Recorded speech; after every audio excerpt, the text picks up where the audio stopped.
નમસ્કાર દર્શક મિત્રો, હું છું વાહિદ મસદ્દીન. આપ નિહાળી રહ્યા છો હમ ટીવી ભરૂચ ન્યૂઝ. હવે નિહાળીશું આજના મુખ્ય સમાચારો. ભરૂચની કોલેજ રોડ થી એબીસી સર્કલ સુધીના માર્ગ ઉપર દબાણ હટાવવાની કામગીરી આજે પીડબ્લ્યુ દ્વારા પોલીસ બંદોબસ્ત સાથે કરવામાં આવી હતી. અસંખ્ય દબાણો હટાવવામાં આવ્યા હતા. ભરૂચમાં માર્ગ અને મકાન વિભાગ દ્વારા ફરી એકવાર દબાણ હટાવો ઝુંબેશ શરૂ કરવામાં આવી છે, જેમાં મુખ્ય માર્ગને અડીને ઉભા કરેલા ગેરકાયદેસર દબાણો દૂર કરવામાં આવી રહ્યા છે. ભરૂચ માર્ગ અને મકાન વિભાગ દ્વારા છેલ્લા ઘણા સમયથી દબાણ હટાવો ઝુંબેશ ધરવામાં આવી રહી છે, જેના ભાગરૂપે આજરોજ શહેરના કોલેજ રોડથી એબીસી સર્કલ સુધીના માર્ગ ઉપર ઉભા કરાયેલ ગેરકાયદેસર દબાણો દૂર કરવામાં આવ્યા હતા. મુખ્ય માર્ગ ઉપર ટ્રાફિકને અડચણરૂપ દબાણો દૂર કરવામાં આવ્યા હતા. માર્ગના સેન્ટરથી 22 મીટર સુધીમાં કરાયેલ દબાણ હટાવવાની કવાયત હાથ ધરાઈ હતી. દબાણ હટાવો ઝુંબેશ દરમિયાન કોઈ ઘર્ષણ ન સર્જાય તે માટે પોલીસ કાફલો પણ તૈનાત રાખવામાં આવ્યો હતો. આગામી સમયમાં શહેરના અન્ય વિસ્તારોમાં પણ દબાણ હટાવો ઝુંબેશ હાથ ધરવામાં આવશે. અંકલેશ્વર જીઆઈડીસીમાં એક યુવતીના ઘરમાં ઘૂસીને બે પૂર્વ પ્રેમી સહિત ઈસમોએ બાથરૂમમાં કપડાં બદલવા ગયેલી યુવતીને ખેંચીને મારવાની સહિત પરિવારને જાનથી મારી નાખવાની ધમકી આપતા પોલીસ ચોપડે ફરિયાદ દાખલ થતા તમામને પોલીસે ઝડપી લીધા હતા.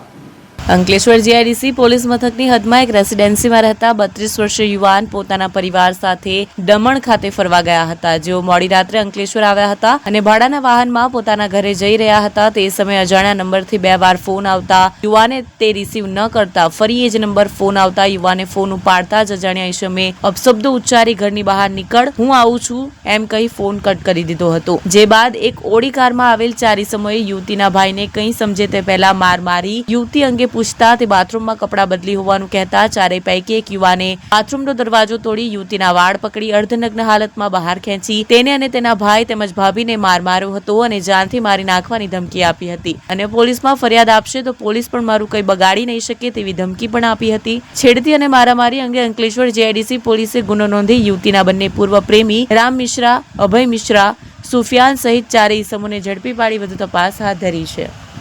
અંકલેશ્વરના જૂના નેશનલ હાઈવે ઉપર હમણાં જ બનેલા રસ્તા ઉપરના પોપડા ઉખડવાનું શરૂ થતા અને તિરાડો પડવાનું શરૂ થતા જ કામમાં હલકી કક્ષાનું મટીરીયલ વાપરવામાં આવ્યું હોવાનું અને ભ્રષ્ટાચાર કરવામાં આવ્યો હોવાનું લોકબૂમ ઉઠવા પામી છે. અંકલેશ્વરના જૂના નેશનલ હાઈવે નંબર 8 ઉપર હજુ હમણાં રોડ બન્યો અને ચોમાસા પૂર્વે પોપડા ઉખડવા અને તિરાડો પરવી શરૂ થઈ જતા તકલાદી કામ થયાની ચાડીઓ ખાવા માંડી છે. સરકારી કામોમાં હલકી ગુણવત્તાનો સિલસિલો અકબંધ રહેતો આવ્યો છે. ખાયકી અને ગેરરીતિ હવે રોડ રસ્તાના કામોના પર્યાય બની ગયા હોય તેવું લાગી રહ્યું છે. અંકલેશ્વરના સ્ટેશનથી મહાવીર ટર્નિંગ વચ્ચેના જૂના હાઈવે નંબર 8 રોડ ઉપર હજુ હમણાં જ નવો ડામર રોડ બનાવવામાં આવ્યો હતો. આ માર્ગ ઉપરનો જૂનો રોડ ખોદી તેના ઉપર નવેસરથી ડામરનું કાર્પેટિંગ કરાયું હતું, પરંતુ ચોમાસું આવે તે પહેલા જ તેમાં તિરાડો પડવી શરૂ થઈ ગઈ અને પોપડા ઉખડવા માંડ્યા છે. પ્રથમ દ્રષ્ટિએ એ જ હલકી ગુણવત્તાનું મટીરીયલ વપરાયું હોવાનું જણાય આવે છે. આ માર્ગ ઉપરથી રોજે રોજ હજારોની સંખ્યામાં ધંધા રોજગાર અર્થે નોકરિયાત વર્ગ અવરજવર કરી રહ્યો છે. રોડની ચોમાસા પૂર્વે આ હાલ હવાલ જોઈ ભારે નારાજગી વ્યક્ત કરી રહ્યા છે. હજુ ગત સપ્તાહ દરમિયાન જ આ માર્ગ ઉપર પોપડા ઉખડી ગયા હતા, ત્યારે કોન્ટ્રાક્ટર દ્વારા રીકાર્પેટિંગ કરી લીપાપોતી કરવામાં આવી હતી. આમ છતાંય છીંડા કોઈ દિવસ છુપાય થોડા. હજુ તો ચોમાસું બરાબર બેઠું નથી ત્યાં રોડનું ધોવાણ શરૂ થઈ ગયું છે. વરસાદ બરાબર શરૂ થઈ જશે ત્યારે શું આ તકલાદી માર્ગ ઝીંક ઝીલી શકશે ખરો? અંકલેશ્વરના માર્ગ અને મકાન ખાતાના અધિકારીઓના મેળા પીપળામાં આ માર્ગના નવીનીકરણમાં નર્યો ભ્રષ્ટાચાર થયો હોય તેવું લાગી રહ્યું છે. ત્યારે આ કામની વિજિલન્સ તપાસ કરવાની લોક માંગ ઉઠવા પામી છે.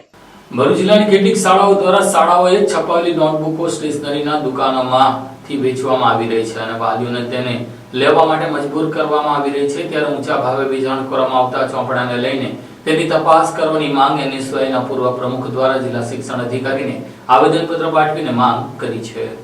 ભરૂચ જિલ્લાના અનેક શૈક્ષણિક સંસ્થાઓ દ્વારા શાળાની ચિહ્નિત નોટબુકો છપાવીને ખાસ સ્ટેશનરી દુકાનો દ્વારા ઊંચા ભાવે વેચાણ કરાવાતું હોવાનું બહાર આવતા ખળભળાટ મચી ગયો છે. જણાવ્યા મુજબ ₹25 થી 30 ની કિંમતે ઉપલબ્ધ નોટબુકો ₹50 થી 60 માં વેચાઈ રહી છે, જેના લીધે વાલીઓ પર આર્થિક બોજ વધ્યો છે. આ મુદ્દે ભરૂચના યુવા આગેવાન યોગી પટેલ દ્વારા આજે જિલ્લા શિક્ષણ અધિકારીને આવેદનપત્ર પાઠવી યોગ્ય પગલાં લેવાની માંગ કરવામાં આવી છે. તેમણે આક્ષેપ કર્યો હતો કે શાળાઓના નામ અને ચિહ્નોનો ઉપયોગ કરીને સ્ટેશનરી દુકાનો તરફ તરફથી કરાતું વેચાણ ગેરકાયદેસર છે. યોગી પટેલે જણાવ્યું કે નવા શૈક્ષણિક વર્ષની શરૂઆત સાથે જ શિક્ષણ વ્યવસ્થાનું વેપારીકરણ શરૂ થઈ ગયું છે. કેટલીક શાળાઓ વાલીઓને ચોક્કસ દુકાનમાંથી જ ડ્રેસ અને સ્ટેશનરી લેવાનું કહ્યું છે, જેના કારણે વાલીઓ 30 થી 40% વધારાની રકમ ચૂકવી રહ્યા છે. આ આવેદનપત્રમાં શાળા અને સ્ટેશનરી સંચાલકો સામે દંડાત્મક કાર્યવાહી કરી 10 દિવસની અંદર ચેકિંગ હાથ ધરવાની માંગ પણ કરવામાં આવી છે.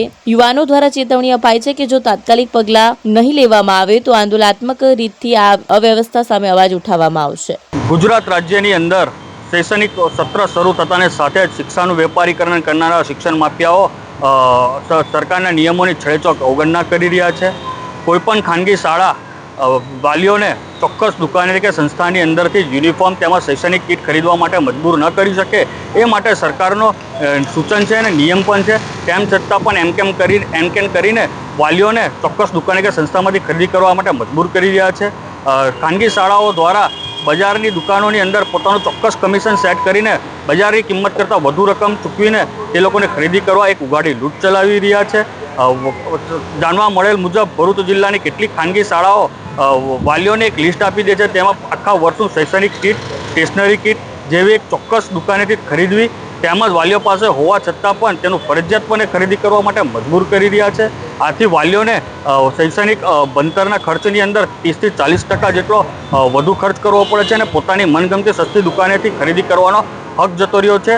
આ માટે આજ રોજ જિલ્લા શિક્ષણ અધિકારી શ્રીને આવેદન સ્વરૂપે આવી ખાનગી શાળાઓ પર શૈક્ષણિક દંડાત્મક પગલાં લે તેમજ સ્ટેશનરીઓ પર પણ કાર્યવાહી કરે એ જ માંગ. ભરૂચ જિલ્લાના જંબુસર તાલુકાના દેવલા ગામ નજીક 4 વર્ષીય બાળકીનું ડમ્પરની અડફેટે કરુણ મોત નીપજ્યું હતું. ભરૂચના જંબુસરના દેવલા ગામ ખાતે રહેતા સુરેશ રાઠોડની 4 વર્ષની બાળકી સંજનાને પૂર ઝડપે જઈ રહેલ ડમ્પર ચાલકે અડફેટે લીધી હતી, જેમાં તેને ગંભીર ઇજા પહોંચતા તેને તાત્કાલિક સારવાર માટે 108 એમ્બ્યુલન્સની મદદથી જંબુસર સબ ડિસ્ટ્રિક્ટ હોસ્પિટલ ખાતે ખસેડવામાં આવી હતી. જો કે સારવાર દરમિયાન તેનું મોત નીપજ્યું. બનાવની જાણ થતાની સાથે જ જંબુસર પોલીસનો કાફલો ઘટનાસ્થળે દોડી આવ્યો હતો અને અકસ્માત સંદર્ભે ગુનો નોંધી તપાસ હાથ ધરી છે. અત્રે ઉલ્લેખનીય છે કે મીઠાના અગરમાં ફરતા ડમ્પરની અડફેટે 4 વર્ષીય બાળકીએ જીવ ગુમાવવાનો વારો આવ્યો છે.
क्या आप अपनी ड्रीम जॉब सर्च कर रहे हैं? तो आपका वेट हुआ खत्म. हमारी कंपनी IICL में है कुछ amazing job openings. IICL are hiring PHP developer, data analytics, UI UX graphics designer, Node.js developer WordPress developer from all over Gujarat. तो देर किस बात की, अप्लाई करें अभी और बने हमारी डायनामिक टीम का हिस्सा. विजिट करें हमारी वेबसाइट www.iiclindia.com/career या मेल करें अपना रेज्यूमे iiclindia06@gmail.com पर. हमारी टीम में आपको मिलेगा एक इनोवेटिव और क्रिएटिव एनवायरनमेंट ताकि आपकी स्किल्स हमेशा अपडेटेड रहे. Freshers can also apply. Contact now on 7041542766.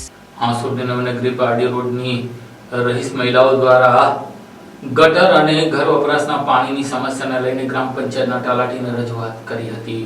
Hansot Navinagari Pardi રોડના રહીશ બહેનોનો ગટર અને નહાવા ધોવાના પાણીની સમસ્યાને લઈને હાંસોટ ગ્રામ પંચાયત પર હલ્લો. સમસ્યા બતાવતા તલાટી કમ મંત્રીને નવીનગરી સ્થળ ઉપર લઈ ગયા. જો ટૂંક સમયમાં સમસ્યા ન ઉકેલાય તો ચૂંટણીનો બહિષ્કાર કરવાની ચીમકી ઉચ્ચારી. હાંસોટ સ્થિત નવીનગરી પારડી રોડ ઉપર આવેલા મકાનોના ઘરોમાં ગટરનું પાણી ભરાઈ જતા 50 થી 60 જેટલી બહેનો રજૂઆત કરવા આવી પહોંચી હતી અને ઘરોમાં ગટરનું પાણી ભરાઈ જાય છે અને નહાવા ધોવાનું પાણી પણ ઓછું આવે છે અને તે પાણી પણ ગંધ મારતું આવે છે. ચારે બાજુ ગંદકીનું સામ્રાજ્ય છે. આ રજૂઆતને પગલે તલાટી કમ મંત્રીને નવી નગરી પારડી રોડ પર સમસ્યા જોવા સ્થળ ઉપર જવાની ફરજ પડી હતી અને જણાવ્યું છે કે જો ટૂંક સમયમાં સમસ્યાનો યોગ્ય નિકાલ ન આવે તો ચૂંટણીનો બહિષ્કાર કરીશું. આ બાબતે તલાટી કમ મંત્રીએ જણાવ્યું કે વહીવટદાર સાથે વાતચીત કરી કામ પૂરું કરીશું.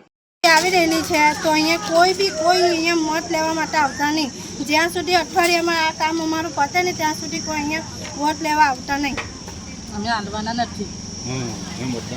અમે કોઈને વોટ આપવાના નથી જ્યાં સુધી અમારું આ કામ નહીં થાય. અંકલેશ્વરની 5 દિવસીય સિવિલ ડિફેન્સની તાલીમનો પ્રારંભ થતા 500 નાગરિકો અને વિદ્યાર્થી દ્વારા તાલીમ લેવાની તૈયારીઓ બતાવી છે. અંકલેશ્વર શહેર તાલુકા માટે સિવિલ ડિફેન્સ કાર્યક્રમનું શારદા ભવન ટાઉન હોલ ખાતે આયોજન કરવામાં આવ્યું હતું, જેમાં મામલતદાર કરણસિંહ રાજપૂતે સ્વરક્ષણથી સમાજ રક્ષણ અને દેશના રક્ષણ કાજે અમૂલ્ય તકનો લાભ લઈ તાલીમમાં જોડાવા આહવાન કર્યું. તેમજ જેઆઈડીસી પોલીસ મથકના પીઆઈ આરએચ વાળાએ તાલીમાર્થીઓને ડિફેન્સ અંગે બેઝિક માહિતી આપી હતી. આ તાલીમનો મુખ્ય હેતુ આપાતકાલીન પરિસ્થિતિમાં નાગરિકોને સ્વ બચાવની પદ્ધતિઓથી વાકેફ કરવાનો છે. સ્વરક્ષણથી સમાજ રક્ષણ અને દેશના રક્ષણ કાજે અમૂલ્ય તકનો લાભ લઈ તાલીમમાં જોડાવા માટે આહવાન કરવામાં આવ્યું હતું. સિવિલ ડિફેન્સના હેતુઓ, તેની પ્રાથમિક માહિતી અને આપાતકાલીન પરિસ્થિતિના સમયે રાખવાની થતી સાવચેતી અંગે વિસ્તૃત સમજૂતી આપવામાં આવી હતી. નમસ્કાર, મારું નામ લુણીશ્રુતિ ચંદુભાઈ છે. હું SYBAમાં અભ્યાસ કરું છું. અંકલેશ્વર સિવિલ ડિફેન્સની તાલીમમાં મેં સ્વૈચ્છિક રીતે રજીસ્ટ્રેશન કર્યું છે અને સ્વૈચ્છિક રીતે ભાગ લીધો છે અને સિવિલ ડિફેન્સની તાલીમમાં આજે પ્રથમ દિવસ છે, જેમાં આજે મેં કૃત્રિમ અને કુદરતી બંને વિશેની બેઝિક માહિતી જાણવા મળી છે અને કુદરતી આફતો વિશે પણ જાણવા મળ્યું છે અને આજ પછી કોઈ પણ જગ્યાએ જો કુદરતી આફતો સર્જાય તો અમે હંમેશા મદદ કરવા માટે તત્પર રહીશું. અસ્તુ. જય હિન્દ, જય ભારત. આજરોજ અંકલેશ્વર મુકામે નાગરિક સંરક્ષણ વિભાગ તરફથી સ્વૈચ્છિક વોલન્ટિયર્સની જે યાદી નોંધવામાં આવી હતી તેવા નાગરિકોને તાલીમ આપવાનો કાર્યક્રમ યોજવામાં આવેલ છે. આ તાલીમ વર્ગ તારીખ 2 જૂનથી 6 જૂન સુધી રાખવામાં આવેલ છે. આમાં કુદરતી આફતો, આગ, સંકટ તેમજ યુદ્ધ જેવી પરિસ્થિતિમાં નાગરિકોએ કઈ રીતે સુસજ્જ થવાનું તેનું માર્ગદર્શન આપવામાં આવશે અને આ દરેક વિષયના નિષ્ણાત અધિકારીશ્રી દ્વારા તેનું માર્ગદર્શન આપવામાં આવનાર છે. અંકલેશ્વર પંથકમાં આર્કિટેક્ચર માટે સંશોધનનો વિષય બની છે અને તે છે સુગડીના માળાઓ. અંકલેશ્વરના ગ્રામ્ય વિસ્તારમાં ઝાડી ઝાંખરા વિસ્તારમાં આજકાલ સુગડીના માળા અચૂક જોવા મળી રહે છે. પ્રથમ દ્રષ્ટિએ ગમી જાય તેવા નાના પારેવાસમા પક્ષીને દરજીડા તરીકે પણ ઓળખવામાં આવે છે. તો વૈશ્વિક સ્તરે પક્ષીઓની નાતમાં આર્કિટેક્ટ એન્જિનિયરની આગવી ઓળખ ધરાવનાર સુગડી ખૂબ જ ચતુરાઈપૂર્વક માળાનું સર્જન કરે છે. આ માળો બનાવવા ડાળીનો છેડો પસંદ કરવા પાછળ આ પક્ષીનો હેતુ હોય છે કે સાપ જેવા કોઈ ઘાતક જીવ તેના ઘર સુધી પહોંચી ન શકે. સ્વાભાવિક છે કે પાતળી ડાળીના છેડે વજનદાર સાપ જાય તો બેશક નીચે જ સરકી જાય. માળામાં ભીની માટી રાખી સુગડી પવનથી પોતાના માળાને સુરક્ષા આપે છે, જેથી ભારે પવનમાં ઘાસથી બનેલો આ માળો ઉડી ન જાય. આ પક્ષીનું નામ સુગૃહી શબ્દ પરથી પડ્યું છે, જેનો અર્થ સારું ઘર બનાવનાર પણ થાય છે. પ્રથમ દ્રષ્ટિએ જોતા જ ગમી જાય તેવો આ વિશિષ્ટ રચના ધરાવતો માળો 3 તબક્કે આકાર પામે છે. તો અમુક નરનો માળો પ્રથમ તબક્કે જ માદા સુગરી રિજેક્ટ કરે એટલે નાશ પામે છે. પ્રથમ તબક્કે વર્ષા ઋતુની સિઝનમાં પાણી ધરાવતી જગ્યા અને કાંટાળા વૃક્ષની ડાળીનો છેડો પસંદ કરે છે. ત્યારબાદ ઘાસની પત્તીઓ ભેગી કરીને એન્જિનિયર પગ અને ચાંચ વડે ઘૂથી માળાને ગોળ પ્રકારનો આકાર આપે છે. બાંધકામ ક્ષેત્રના કસબીઓ માટે વર્ષોથી સુગડીનો માળો એક સંશોધનનું કેન્દ્ર બનીને રહ્યો છે. પક્ષી સૃષ્ટિમાં સુગડી નામનું નારીનું પારેવું તેની માળા ગૂંથવાની ખાસ કાબિલિયતને કારણે અનોખું સ્થાન ધરાવે છે. પક્ષીઓ માળા બાંધે અને અંતે લોકોના દીવાનખંડમાં સુશોભનનું કેન્દ્ર બનીને રહે છે. સિમેન્ટ કોન્ક્રીટના જંગલોના વ્યાપ સાથે સુગડીએ આમ તો અવાવરૂ જગ્યાએ માળા બાંધવાની શરૂઆત કરી છે. સુગડીના માળાની આંતરિક બાંધણી અને બાહ્ય દેખાવ આર્કિટેક્ચરની દ્રષ્ટિએ બેનમૂન નમૂનારૂપ બની રહે છે. સૂકા ઘાસ અને તણખલાની મદદથી સુગડી તેનો માળો ગૂંથે છે. તે પ્રક્રિયામાં 1 સપ્તાહ જેટલો સમય વીતી જાય છે. બાહ્ય વર્તુળાકાર દેખાવ ઉપરાંત આંતરિક વ્યવસ્થામાં આગવી સૂઝ એ માત્ર સુગડીના માળામાં જોવા મળે છે. માળાના નીચેનો ભાગ પ્રવેશદ્વાર, ઈંડા માટે માળાની અંદર વર્તુળાકાર ભાગ અને માળામાંથી બહાર જવા માટે અલાયદો માર્ગ ન કેવળ સલામતીની દ્રષ્ટિએ બલ્કि ઈંડા કે તેના બચ્ચાઓ માટે હૂંફ પેદા કરે છે. સુગડી મોટાભાગે કાંટાળા ઝાડ ઉપરની ડાળીઓ ઉપર માળો બાંધે છે, જેથી સાપ કે અન્ય પક્ષીઓ ઈંડાને નુકસાન ન કરી શકે. પક્ષીઓની સૃષ્ટિમાં સુગડીનો માળો આથી જ બેનમૂન બનીને મોખરાનું સ્થાન પામે છે. ત્યારે હાલ અંકલેશ્વર પંથકમાં સુગડીના માળાએ ભારે આકર્ષણ જમાવ્યું છે. નમસ્કાર, હું બીયુ મોબ, સામાજિક વનીકરણ વિભાગ ભરૂચ રેન્જ અંકલેશ્વર. આજે આપણે પક્ષી જગતમાં એક એવું પક્ષી કે જેનું નામ સુગ્રીવ તરીકે આપણે ઓળખીએ છીએ, જેમને બાયા વ્યુઅર તરીકે પણ ઓળખવામાં આવે છે અને જેને આપણે લોકલ ભાષામાં સુગરી અને દરજીડો તરીકે પણ ઓળખવામાં આવે છે, કે જે ચકલીથી થોડું મોટું એવું એક પક્ષી છે. અને એ પક્ષીની આપણે ખાસિયત જોઈએ તો તેમનો માળો અથવા એના ઘર બાંધવાની જે કળા છે એ એમની મુખ્ય ખાસિયત છે. આપણે જોઈએ તો એ પોતાનું ઘર ચોમાસાની સિઝનની પહેલાં એવી રીતે બનાવે છે કે તેમાં પાણી પણ જતું નથી અને એવો રીતે એનું ઘર બનાવે છે કે જે આપણે જે આર્કિટેક્ચર કહીએ અને જે આપણા ઘરો જે બનાવે છે, ડિઝાઇન કરે છે, એવી રીતે પોતાનું ઘર એવી રીતે ડિઝાઇન કરીને બનાવે છે કે જેમાં સાપ પણ એના ઈંડાને અથવા એના બચ્ચાને નુકસાન કરી શકતો નથી. અને એ એવી જગ્યાએ માળો બનાવે છે જેવી કે કાંટાળી કોઈ વનસ્પતિ હોય અથવા ઊંડા કૂવા હોય કે જ્યાં અન્ય કોઈ જીવ પહોંચી ના શકે અને પોતાના બચ્ચા અથવા ઈંડાના નુકસાન ન કરી શકે. એવી રીતે એ એના ઘરનું લોકેશન શોધે છે અને પછી માળો બનાવે છે. અને એ માળો એટલો અદ્ભુત બનાવે છે, કુદરતે એનામાં એટલી અદ્ભુત ક્ષમતા આપેલી છે કે જે એક આર્કિટેક્ચર તરીકે કામ કરી અને પોતાનું ઘર એવી રીતે બનાવે છે કે જેમાં પોતાનું બચ્ચાનું રક્ષણ અને પોતાના ઈંડાનું રક્ષણ એ ખૂબ સરસ રીતે થાય છે. અને એમાં અત્યારે પ્રવેશવું હોય તો સાપને પણ પ્રવેશવું હોય તો એને દરવાજો મળતો નથી, એવી રીતે એ પોતાનો માળો બનાવે છે. અને આપણા ઘરની આજુબાજુ અથવા કાંટાળા જે ઝાડ હોય તો એવા ઝાડ ઉપર મુખ્યત્વે એ માળો બાંધે છે. અને આપણે એક માનવી તરીકે આ જે પક્ષી છે તો એનું સંરક્ષણ થાય એવા પ્રયાસો, એને બચાવવાના પ્રયાસો એ આપણે કરી શકીએ અને આપણે એક કન્ઝર્વેશન તરીકે આપણું પોતાનું યોગદાન આપી શકીએ. અસ્તુ. આમોદ તાલુકાના સભાખંડમાં સિવિલ ડિફેન્સ અંગેની તાલીમ આમોદ પોલીસ મથકના પીઆઈ દ્વારા આપવામાં આવી હતી.